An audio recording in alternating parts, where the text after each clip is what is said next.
Okay, so welcome to the School Improvement Partner catch-up briefing for those of you who weren't able to make the full briefing on Friday the 20th. Okay, so first and foremost, as always, we are looking at the well-being of our School Improvement Partners. We are offering every term two options. We're offering the catch-up, but we are also hoping and encouraging all of our School Improvement Partners to attend the full briefing, where we are making sure that you are well fed, well watered, but actually that you've got those opportunities to talk to friends, talk to colleagues, also take that opportunity to talk to us as the Principal School Improvement Partners as well. I think one of the key messages that we wanted to make sure that everybody had from Friday and today is that we are there to help and support you. It's a difficult job to do. It's a difficult balancing act. And anything that we can do to help and support you as Principal School Improvement Partners, then that is our role and our responsibility to make sure that you are able to do this job effectively and efficiently. And if for whatever reason there is something that is preventing you from doing that, be it workload or external pressures, then please let us know. Don't suffer alone. Make sure that we can help you to be the best that you can be. There is no shame, I think, is probably our key message on Friday, in saying that sometimes roles and responsibilities are too much. We have no idea sometimes of the external pressures that some of you are under, not just your pressures as head teachers with all the things that come with that, but there may well be external factors that we aren't aware of that are affecting your health and well-being. So again, if that is the case, please let us know and we will do our very best to help you. So our agenda today is reduced obviously from Friday because we're hoping to get this done in the hour. We're really grateful to have Ed with us to be able to deliver the updates to the NOA and to make sure that we all understand our safeguarding and GDPR responsibilities. We'll look a little bit in further detail about the role of the SIP within the wider system, maybe helping you to understand perhaps the importance of the work that you do and what we do with the information that you provide us. We'll have a look at the focus for the spring term using the SIP activity poster, and we'll also update you on some of the tweaks that have been made to the NOA, again for your ease, to make things a little bit better and simpler. A reminder of the work templates that are there, again, to help you in your role. We have a draft work scrutiny framework that we would like to share with you, and we would like your views and opinions on that. A little bit about professional learning. There is a move within the AS to look at, refine, update, consider what we currently offer and whether what we're offering is fit for purpose, or whether there are things that you think that we could and should be doing a little bit better, or that we're not currently offering and that we need to consider. So again, we'd like your views on that. There are some small minor tweaks to the supported self-evaluation framework document that Alexis will take you through, and also any changes to the local authority themes for the spring term. At the end, myself, Dalith and Alexis will stay online, so if there is anybody who needs that one-to-one conversation or any questions that we can answer, then we're happy to do so. So I'm going to pass over to Ed, who's very kindly going to take us through NOA, safeguarding and data protection. Diolch, Ed, thank you for giving up your time this afternoon for us. Diolch yn fawr, Karen, dim problem. Prynawn da pawb. It's a lovely little warm-up act of three delightful items. The first one, though, is an offer to you all. With NOAs, we had previous developments of a working group back in the summer where universally everyone there saying, yeah, we do need to carry on with the Excel-based NOAs. They give us so much more information than before. But we've noticed in the last month or so, a few little niggles from some people with access. The majority able to access them fine, but it's an offer because we've had a couple of people where Darren, Ian, myself met with them one-to-one virtually. We've managed to solve their problems, make life a lot easier for them in terms of access by doing some changes on their computer, also liaising perhaps with SRS as well, because computers are set up differently in each LA. If you're having problems with any access, on the next screen, there is a QR code where you can book a slot with us if we move along to the next screen. But I put it in the chat as well, a Microsoft form. It only takes 2 minutes to complete, but if you want a one-to-one virtual session with us, or we're happy to visit the school if the virtual doesn't work as well, we're happy to come out and basically give you a few tweaks to your computer, which should synchronize all the files, make life a lot easier, reduce the logins. So that's open for you all. The next slide is actually how to do it yourself, but I'm not going to go through that now. So if we skip over that next one, I'll go on to safeguarding and GDPR reminders. They are reminders. You're all experienced education professionals when it comes to safeguarding, but it's to let you know that I've taken the role over from Kath, as Kath's left the organisation to be the DSP for safeguarding. Sarah McAlane is has been trained to be my deputy on that. If you need any of the information, you've got our contact details there, but on the back of the ID cards we've given you, but on that link, all our safeguarding policy, the latest version, referral forms can be found on that link if you need it. On the next slide is really just a summary of what you need to do as SIPs working on our behalf. You follow the school-based policy when you have anything, contacting the DSP in the school, but we do need you to copy anything in to me as the DSP in the AS, or phone me for advice to discuss, because it is slightly different when you're working on our behalf. You might need a second ear on certain things where you're not sure whether to report as a concern or etc. Always come to me or report to the DSP in school if you're unsure. And as ever, it's listening, sharing and recording. So that was the update on safeguarding, just as a reminder. The final bits from me on GDPR, so just reminders, when working for the EAS, the data breach would fall and be reported to us if there's a personal data breach. It is personal data, so it's leading to the accidental or unlawful destruction, loss, alteration, or unauthorized disclosure or access to personal data. So we're not talking about generic data or reports. We're talking about things such as lists of pupils, pupil staff data, if it's personal information. The risk of a data breach is obviously, likelihood is very low, but impact potentially high. So be aware of what you need to do when you've got any concerns. They're few and far between. However, and I said this before to people, if you're not certain, come to us. People usually go away feeling better if they're not if they are concerned that something has gone amiss. So the next slide gives us some of the examples for what it means for you as a SIP. I've covered the bits that it's on identifiable personal information, pupil lists with test results, pupils' work, staff sickness records. The second bullet point is a key question on those. Do you need to collect and retain anything anyway, particularly in paper form? Or if you do, temporarily destroy it as soon as possible once you've written your report up, etc. Do things need to be emailed to you, or can they be shared via Hub? Should be GDPR compliant anyway if they're on Hub, so that personal staff pupil information shouldn't be uploaded. That main risk, as I've said, is it's an incorrect email address. The fifth one is an important one because heads will come to you, perhaps, as SIPs, when they've got concerns that they may have a data breach. Then it's pointing them to the local authority because they're the information managers for our schools. We don't provide any GDPR advice to schools. It's the local authority's job still. Yes, we can be there as supporting, holding hand, directing heads into the right place and reassuring them. But that's the limit of our role, not giving the professional advice on it.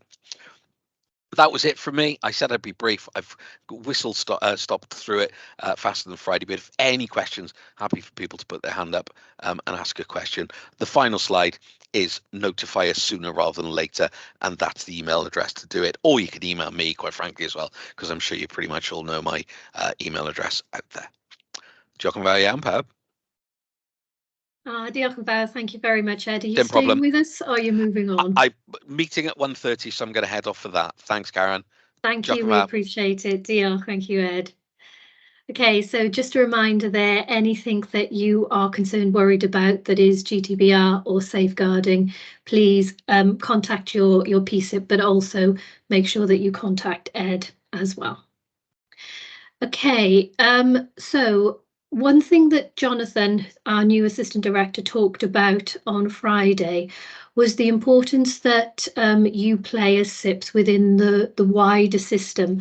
Sometimes I think it might feel as SIPs that we are expected to go in and gather, collate an awful lot of information, and what actually then happens to that information.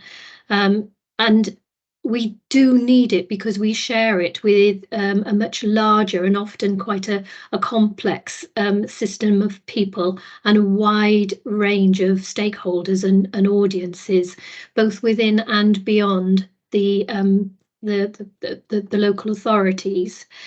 And so what we wanted to try and do, or what Jonathan wanted to try and do, was perhaps to give you that wider perspective on what we are as a school improvement service, what we are not, and why your role and what you do is so very, very important to us. So obviously, what we are is a school improvement service. The AS model, as you're probably aware, is a very unique model because we have that head-to-head working. So we have that peer model of head teachers working alongside head teachers. The EAS is committed to this model. They feel it works because there is that common understanding amongst our SIPs of the ongoing school pressures.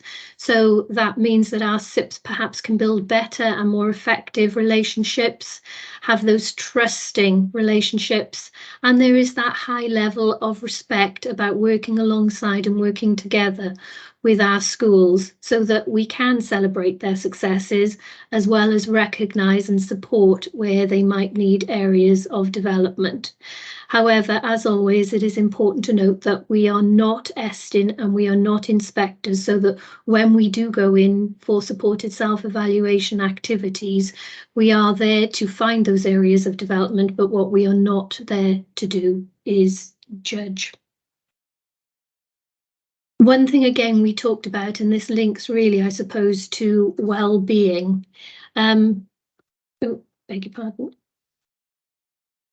It's about striking that balance between the role of the SIP within your schools and beyond your schools. And if we consider the bottom of that scale there as EAS, as that regional consortia, we've got to try and get that balance between the quality of information that we share with local authorities and the quality of support that we're offering to our schools. So if we consider your school in the first instance, I would say there are threefold points to make here. So first and foremost, the role of the SIP.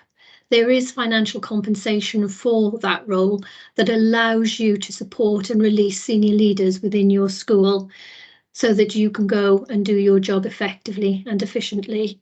That means then that offers lots and lots of opportunities for that distributed leadership model within your school, allowing your leaders to develop as potential head teachers in their own right. I suppose as a SIP as well, there is an awful lot of useful and helpful updates, a lot of professional learning that you can use to help and support you in your role, but you can also use back in your own schools, where we offer support, guidance and advice on effective self-evaluation or effective head teacher performance management, where we share our resources, to ensure that we do undertake those supported self-evaluation activities in a meaningful way. All of those things are there for you to share as professional learning within your own schools. So there is a great deal of value in the SIP role. We've already talked about the model of you as experts in your own field as head teachers, being able to deal and manage more effectively the real pressures of headship when you're working with your schools as a SIP. And of course, you've got then those leadership opportunities beyond your head teacher role. So there are lots of pluses, lots of pros to being a SIP. From an EAS perspective, we've also got to get that balance right. We've got to make sure that when SIPs take on the role, there is that commitment to completing the expectations. And I think we're probably mindful that the autumn term and moving into the spring term, there have been more expectations, particularly around the quality of paperwork and how that is recorded. And we'll go into that in a little bit more detail. But we need to ensure as well that SIPs have the skills and the ability to be that critical friend. We're doing an awful lot of PL, as you're aware at the moment, on writing evaluatively, on being forensic, on being precise, because of what we do with the information that you give to us. So we have to ensure that when SIPs come out to do this role, that they have the right balance in their own school to allow them to be able to focus on this job. And as a consortium, we've got to ensure that we have consistency in the services at all times. So SIPs are getting the same level of professional learning to allow them to do the job, but also all of our schools are getting the same quality from their SIPs.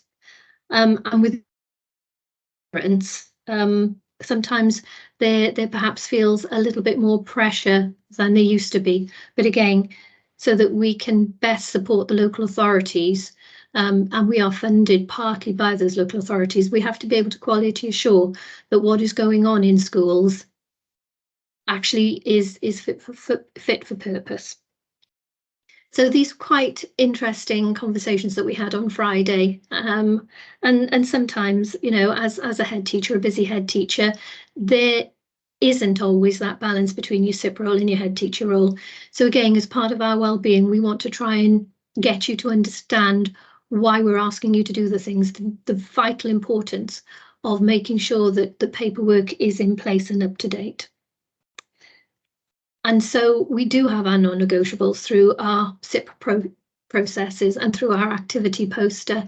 So as a SIP, these are the things really we must have from you. So we must have those termly supported self-evaluation activities. We'll talk in a bit more detail about why we need that information, what we do with it within the EAS, and how that then is delivered to the local authority. There is a need to do the pre-inspection commentary, and our advice there is never please send directly to the local authority. It needs to come to your PSIP first, because again, it's one of the things that we must quality assure. Obviously facilitating the head teacher performance management meetings, and from the autumn term, you remember now that we must attend one governing body meeting throughout the year to present the support plan to governors. Dalith will talk to you about the NOA and making sure that we update that in a timely manner, and again, the importance of the NOA. And there is that requirement that all SIPs attend the briefing and the workshops so that they are up to date with any changes that have been made, either in the SIP work programme or to any templates, resources, documents that we use. So one of the visuals that Jonathan used on Friday was about knowing our schools, knowing where they're going and why we need to know it. So I suppose the ship, the Titanic, is a really good visual reminder and a good way of describing it. So if we think about who would be on the ship, it's all our stakeholders, it's the school, and within the school, it's all the staff, the pupils, the parents, governors, and the wider community. But also on board that ship are us as the AS. So your school improvement partner, your principal school improvement partner, your local authority, and the wider teams within the local authority and the EAS.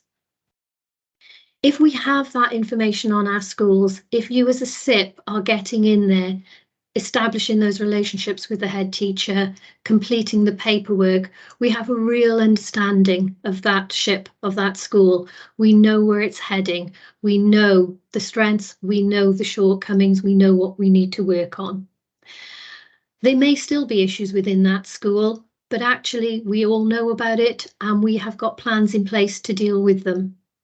So when we get those unexpected visitors like Estin, we all know the direction in which we're going, and we know the path that we're taking. Therefore, everybody on that ship and the journey that that ship is taking is known and understood and everybody is safe. The problem with not knowing our schools is that the people on board that ship, the school community, the EAS community, the local authority community, don't know the dangers. Everything seems to be okay on the surface. It looks like everything is ticking along nicely. Nobody appears to be having any problems or difficulties. So we make those assumptions that everything is absolutely fine. However, there may well be things happening that we don't know about at that school. It might not even necessarily be school improvement. There might be other major external factors that are hindering that school's progress. But if you as SIPs are not in those schools, building those relationships, working alongside senior leaders, having a real handle on the quality of leadership, teaching and learning, we don't know what's going on. And so when we do get those unexpected visitors, everybody becomes vulnerable because issues are picked up that we didn't know about in advance. So the system is about you as SIPs knowing your schools well, the local authorities knowing their schools well. And the visual slide here is trying to show really where your work feeds into the EAS and then feeds into local authorities. So as SIPs, if you are completing your self-evaluation activities, if you are completing your NOAs, if you're taking part in the CSSRs, if the head teacher performance management data is completed, and all of the other things that you carry out, it then allows us as principal school improvement partners to do our jobs more effectively. And there are a range of reports, themes, meetings, things that we wouldn't want and expect you to know about, but they are all there in the background.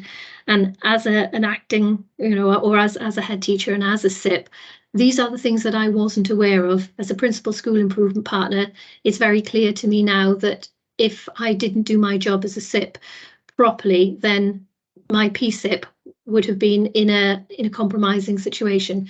So we have our partnership meetings with the local authority on a termly basis. They're quite detailed notes, and there's a that they require from us. They want to know things like how many head teacher performance managements have been completed and not completed. They want to know about supported self-evaluation. They want to know which schools have had them, which schools they haven't. And they want to know that high-level summary about where schools are causing concern and where schools are strong, because again, like us, they need to be able to have this information to hand, but also to help the schools where perhaps more support is required. We write termly thematic reports on a variety of things. Certainly at the moment, the local authority thematic review is taking a headline position. And again, we need to have that information to be able to provide our local authorities with insightful and meaningful evidence. There are lots of other reports then that go to elected members, stats and stories. So those are reports on which schools have engaged in what programs throughout the year and which schools are not engaging. There are so many different things, and all of those things then are QA'd by our leaders before they go to local authorities. So there is an awful lot of information that is gathered, that is used, that is underpinning our work. But whereas we quality assure you, please believe me when I say our work is also scrutinised and quality assured before we are sure that it is ready and right to go to local authorities. I'm not going to do very much on this slide because this was something that Jonathan wanted to share in detail, but I am going to put it up just to talk about, forgive me, the amount of money that goes to schools for your days, and maybe thinking about how we manage our time effectively as SIPs. So keeping in mind that there are 6 days as a paid SIP for the universal provision. There are also those 2 additional days where we would expect professional learning to take place. That money then is paid into your school to backfill your position. So your SIP role is not in addition to your head teacher's role, it replaces your role. So on the days that you are out doing your supported self-evaluation activities, then we wouldn't be expecting you to be concerned about the work in school. These are days that are for SIP work and SIP work only. But one of the points that Jonathan was making was that, you know, be mindful about your time. And if you've got reports to write up, make sure that through the day, if you're out for a full day, you allow time within that to write up your notes of activity and to write up any self-evaluation that you have done.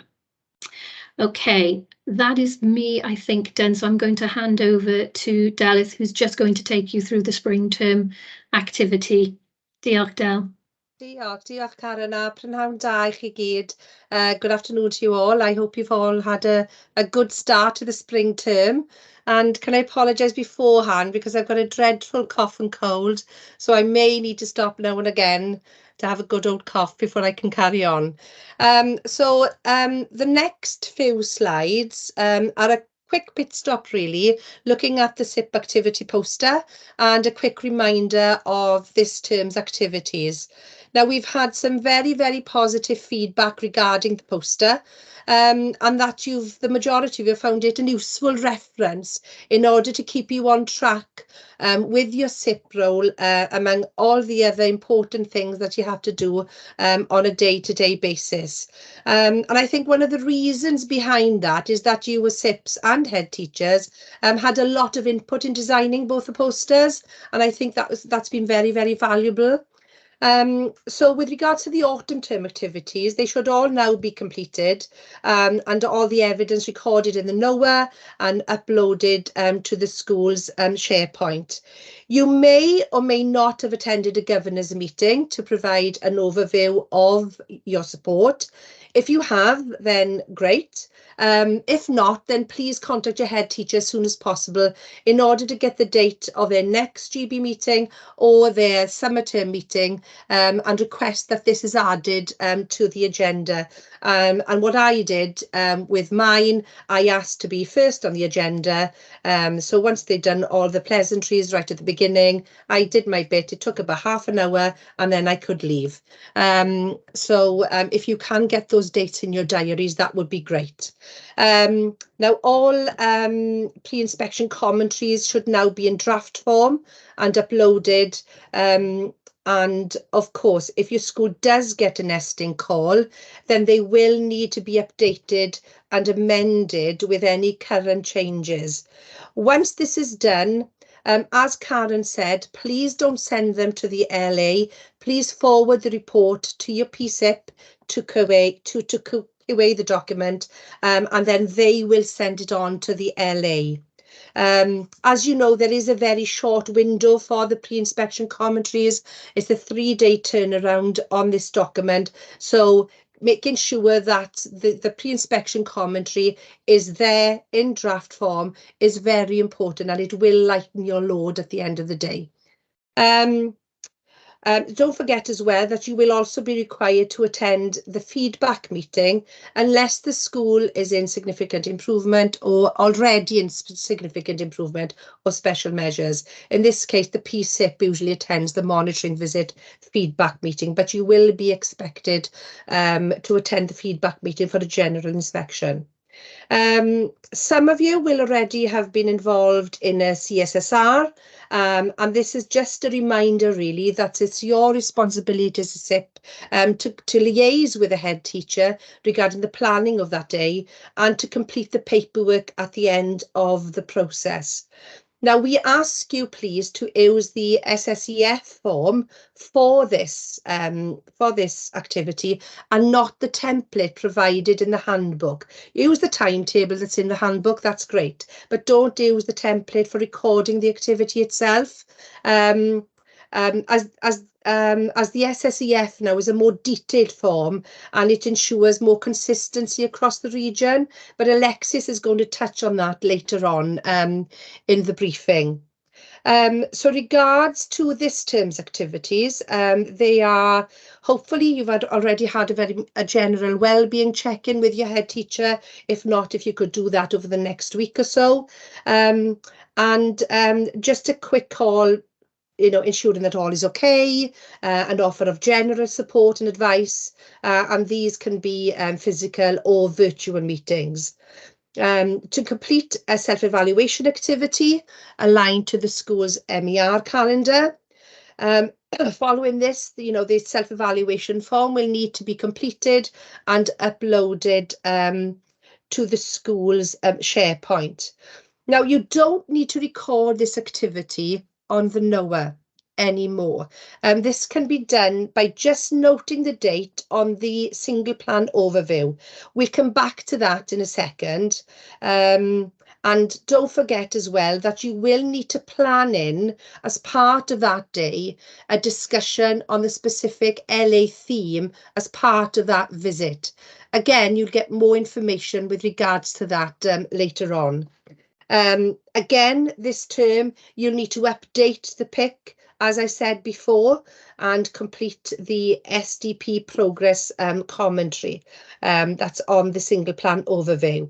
Now, many have not done this for the autumn term. So if you could get this done as soon as possible, that would be great. The information on the SIP poster also reflects what's on the head teacher's poster. Are there any questions? No? We'll go on to the next slide then, please, Karen. Diolch.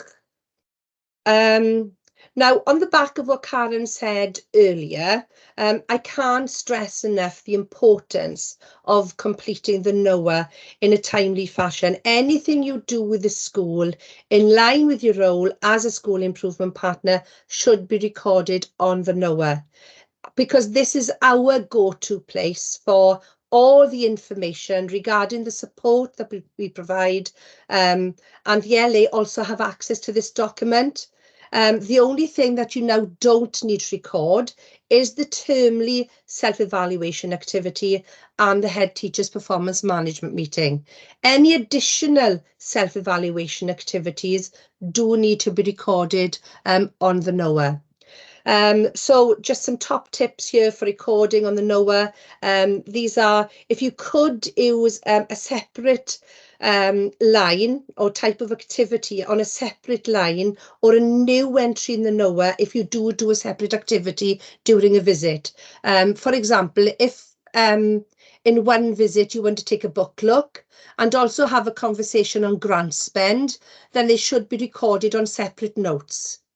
There are ready prepared clauses in the team space for you to use when writing up on a school development plan discussion or following a professional discussion. They are there for you to use and to lighten your workload, so please use them. And don't forget that the NOA needs to be completed within 5 working days of the activity, or sooner if you can, because we have to provide weekly summaries of support to the local authorities. And then if the NOAs aren't completed, then we have big gaps in our reports. Another reason we ask for the activities to be noted on separate lines is that the NOA has now been updated and we can now filter information, and this enables us to focus on a particular aspects. So if we would really appreciate, your compliance with that. I don't think there's anything else about the NOA unless you've got any questions. You can pop them in the chat if you want, or just turn your mic off and just shout out any question. No, that's great. Okay, if you can have the next slide then, please, Karen, slide nesa. So I'm just going to touch on the single plan overview. You may or you may not have noticed now, but the top tab has now been amended because it now includes an area for you to note the date when you completed the head teacher's performance management, and also the date and plan dates for the termly self-evaluation activities. This not only makes it easier for you, as you don't have to update the NOA for these activities, but also for us, because when we gather evidence of these activities, because as Karen said, you know, LAs often ask us, you know, on how many self-evaluation activities have taken place that term, we can see the date it was completed, and for the self-evaluation activity, and then we will just go straight to the school's SharePoint to access this the self-evaluation form. Excuse me. And also, as you know, all our partners, not only us as PSIPs, yourselves as SIPs, all our curriculum partners and anybody who works with the EAS and the LA, they also contribute to the NOA. And if, for example, we have a school who is receiving a very high level support from different partners, it takes a great deal of time for us to troll through all those entries for a specific information. So note the planned date of the self-evaluation activity and go back and change it then as completed once you've done so. Okay, so that's quite straightforward, but that's going to be very easy for you and much, much easier for us as well. Okay, any questions there? No? Okay, so we'll go on to the next slide. Now, this is very quickly, it's just a quick reminder really of the templates available to you, and they can all be accessed via the School Improvement Partner Teamspace on Hub. You've got the self-evaluation form. Alexis will go through this with you later, as there have been some changes, and the new version is already in your school's SharePoint for the spring and the autumn, for the spring and the summer term. Okay, reports to the GB, to the governing bodies on EAS support. All the information that you need for that presentation is in the handbook. There are ready prepared closes for you to use regarding the SDP and professional discussions. You simply delete, amend and copy and paste those straight into the NOA. So that makes life much easier for you. There is a blank and an exemplar pre-inspection commentary for you. And also there's a guidance document for the head teacher's performance management process, which include all the necessary templates and also the information, any information that you need regarding the CSSR process. If you can go just to the next slide, please, Karen. However, as I said before, we ask you not to use the template in the pack or the CSSR handbook to record the CSSR activity itself, but to use the new self-evaluation form that Alexis will be showing you later on. Okay, so slide next slide, please, Karen. Now, as an organisation, we have also pulled together some draft guidance, which you may find useful when you visit your school to undertake a book scrutiny as part of a self-evaluation activity. Now, you can access this guidance through the original PowerPoint that we did last Friday, and that will already be in the SIP Teamspace. If you could just move on, please, Karen, that'd be great. Diolch yn fawr. Now, we appreciate that many of you and your schools are still using and are using the ETLF guidance when it comes to book scrutinies. But now this isn't instead of the ETLF, but it's an additional resource for you to use. For example, if you're struggling with evaluative comments for your reports. Now, we actually trialed this guidance during our own PL session before Christmas. Ystrad Mynach Primary kindly opened their doors and allowed us to use their books for our PL, and we found this guidance very, very useful. Now, the guidance focuses in on the learning and what learners do in their books. For example, how do they present their work? Do the books show learner progression? Do they show a level of independence?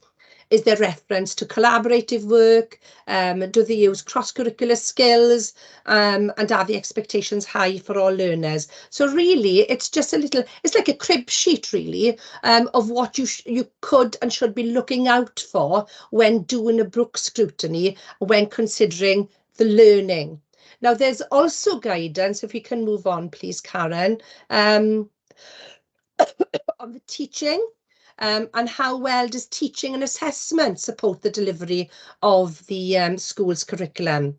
Now, there's quite a lot on this slide here, so I'm just going to cherry pick a few of the statements just to give you an example of the type of things that are included. For example, when doing a book scrutiny, do teachers have high expectations of all pupils? Learning experiences, do they have a clear purpose? Are they challenging? Do teachers use skillful questioning to probe learners' understanding? Are there gaps in learners' books? Is there a common marking approach across the school and between subjects? So as you can see, it is a very, very useful guidance for you to take into your schools with you, and will sit along then any other resource that you may use to support you in a book scrutiny. If we can have the next slide, please, Karen. There's also guidance on the use of language when writing a self-evaluation report, in order to ensure that there's consistency in the language that we use and that what we write really is of a very high level. For example, there's guidance on the terms that can be used to identify what is highly effective, appropriate, limited. But as I said, these are here for reference and guidance only. We're not telling you that you must use them. But I'm sure once you have a good look through, you will find them useful, not only in your role as a SIP, but as a head teacher back in your own schools as well. Because I certainly did find them really useful when we did our PL session, and I certainly will be using them and referring to them alongside my SIP school, whatever else my SIP school uses, as a reference. Are there any questions? Oh, sorry. I'm trying to keep it short and I'm trying not to cough. I am going to have to shoot off very, very soon. So if there aren't any questions, I'm going to hand you over to Alexis, and I wish you all a fabulous spring term. Diolch yn fawr. Yeah, thank you very much. Good afternoon, everybody. The last couple of slides from me. It's good to see so many of you here today. So I'm going to be talking about developing our PL offer. As you are aware, we have a wide range of opportunities for professional learning across the region, and we really want to work closely with our schools to ensure that our PL offer is meeting your needs and the needs of your school. So the PL team are starting to think of our PL offer moving forward, what they can amend or revise or change to ensure, as I said, to meet your needs, and they really need your input. So we were wondering if in the chat, if you could consider for a few minutes, please, what PL would you like for your school, for your staff or for yourself? And number two, for you as a school improvement partner. And thirdly, for a school that you support as a SIP. So those are the three areas that we're looking at. So if you have any comments or ideas you'd like to put into the chat, we'd be really, really grateful, and we will feed back to the PL team. They really appreciate your feedback. So if we say 2 to 3 minutes, please, that would be really helpful. Thank you.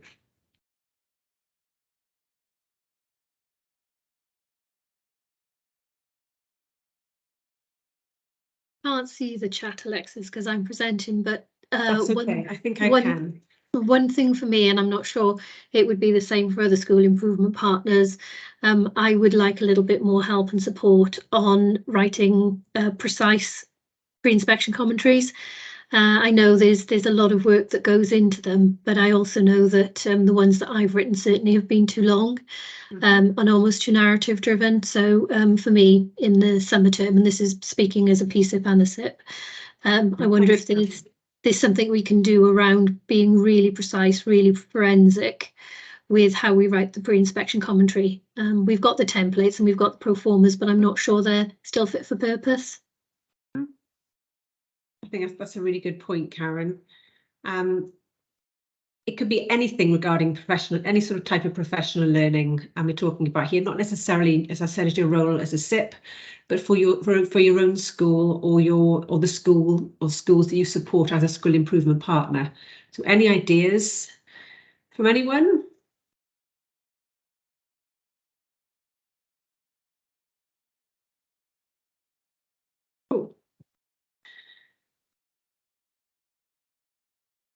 Oh, thanks, Joe, from Maindee Primary School. Thank you. Oh, thanks, Suzanne. PL back to basics, including intervention, literacy skills, numeracy skills, foundation phase for teaching assistants. Oh, thanks, Sue. Re-establishing the interventions. That's definitely been something I think the PL team have been looking at. Thank you.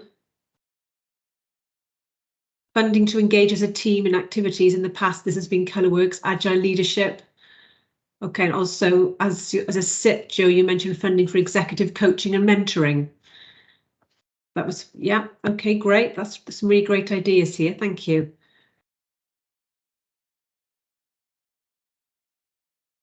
Yeah, I understand, Sue, what you mean about trying to find documentation. There is a lot of documentation and there are a lot of templates available, so that's no problem. I'm sure we can support you with that.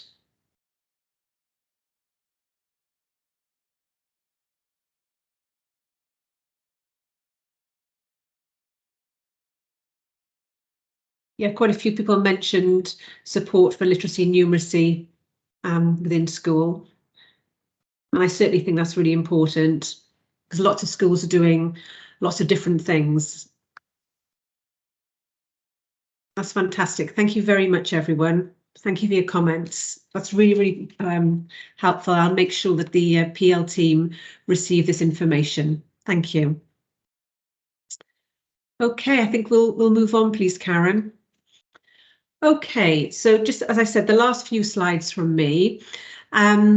As both Karen and Delith have alluded to earlier today, there have been some minor amendments to the supported self-evaluation form, really just to make it more precise and evaluative, and also to give us more consistency across the region. Now these new forms have been saved in SharePoint under each school's name. So if you go into the school that you are supporting, this form will already be there and it's replaced the old forms. It really isn't a huge change to the previous form.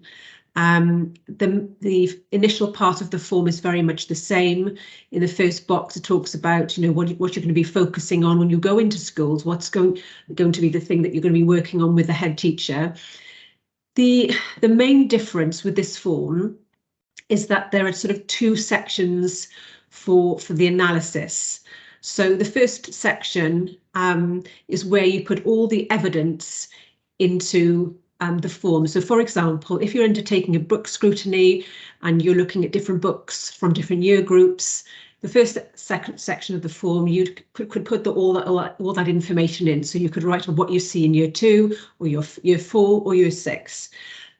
So getting all the information down so it's all in one place. And then the second part of the form is really pulling the most important things that you have found from that book scrutiny and compiling it into sort of high level statements. So the school and the local authority and SSP SIPs can go into that form and have a very, very clear idea of the main things you have found from that book scrutiny. So they would have the very sort of clear strengths and areas for development. So it's just sort of making it quite concise and evaluative, and also using possibly the information that Delith shared with you earlier on the book scrutiny, because obviously that is very clear and has some very pertinent statements that you can use. Also within this form as well, there is the important section on the local authority thematic focus. In the previous form, they were in two sections. So the first section where you'd explain what this focus was, and then the second section will be your analysis, where now it's all in one place, so it makes it a lot easier. And that is where you can sort of focus specifically on the local authority thematic focus for that term. I'm going to talk about the thematic focus in a moment, but Karen, is there anything else you would like to add to what I said about this form? Yeah, only that I can't think it has happened, but some of you may be really, really efficient and have already been in to do your supported self-evaluation activity this term. If that's the case and you've recorded it on the previous SSEF, please don't change it. We're not expecting anybody to change it at all, but moving forward, if you haven't done it for this term, or if you're doing the CSSR, as you've already said, Alexis, for this term, this new form is the one that we would now like you to use. I think the changes mainly are that this focuses very much on the quality of teaching and learning, yes, whereas the previous form might have talked about curriculum for Wales, assessment, well-being. Sometimes there were lots and lots of elements to it. This one now is really honed down to what is the quality of teaching and learning, and if it's appropriate, the leadership of teaching and learning. If it's not appropriate to write about the leadership because you simply are looking at as very specific teaching and learning aspect, then please don't feel that you have to use all of the prompts within it. But I think what we found from the previous SSEF was that it was just too wide, too vague, and SIPs were having a real difficulty in being precise and forensic and evaluative, because I think we'd made it to some of the prompts far too overarching and not clear enough for you to be able to use. So we're hoping that this will make it easier for everybody to write in that evaluative way. Yeah, thanks, Karen. Absolutely, it is a much more focused form, and hopefully it will help you sort of moving forward as well. Thanks, Karen. If I could go on to the next slide, that would be really helpful. Really just to say that each term, the local authority has a thematic focus. And at the end of each term, as PSIPs, we all write a report for the local authority based on their termly theme. So it's really important for us to have as much information and evidence as we possibly can from your forms, the supported self-evaluation forms, to use in order to write that report. So here we've got the themes for the spring term, which are outlined here. So obviously if you're working within Monmouthshire, what we're looking for at Monmouthshire is establishing a clear and detailed baseline of teaching and learning appropriate to all learners. And those of you that are school improvement partners in Monmouthshire will be involved in the CSSRs probably over the next couple of weeks. So by the end of this this term, that's what we will be providing that information to Monmouthshire Local Authority. You've got the other local authorities as well. I know Torfaen also looking very clearly at the quality of teaching and learning, focusing on those sort of forensic elements of teaching. So again, sort of drilling down to the nitty-gritty of teaching and learning as well for Torfaen. The others, as I said, are there. If you have any questions at all about, if you want any further information about the thematic focus for the local authority in which you're working or which your schools you're supporting, please contact us as School Improvement Partners. And just for a catch-up, an email or a phone call, we'll be more than happy to help you and support you with those. Okay. Next slide, please. So really that brings us to the end of our SIP workshop today, but 3 minutes before 2 o'clock. So we finished in time, but if you have any questions at all, please put them in the chat or please raise your hand. We're more than happy to answer any questions that you might have on anything that we've talked about today. Thank you.